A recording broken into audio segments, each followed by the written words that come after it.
Welcome to Tenor Tech, where I solve the problems you didn't even know you had. You start by preparing the environment and immediately raising the baseline volume. Open the Home app, select your Homepod, and update firmware if prompted. This prevents software limits.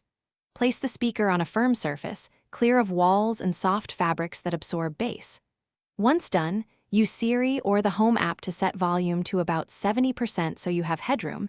This gives a clear reference. Make sure other connected devices aren't lowering output via AirPlay or group settings.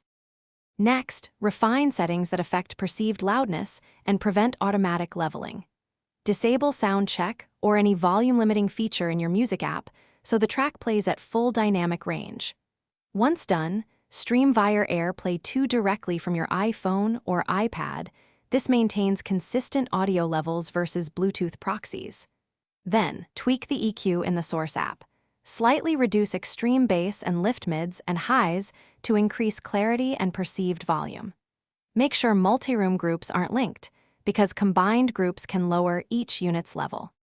Finish by validating performance and knowing how to fix problems quickly. Play a well-mastered track and raise volume in increments. Stop if distortion appears because clipping damages clarity. If output still feels weak, reposition the HomePod on a low-profile stand or away from large furniture. That often improves projection. If issues persist, reboot the HomePod and the source device, repair AirPlay, and check the Home app group settings. Finally, as a targeted fix, reset HomePod settings.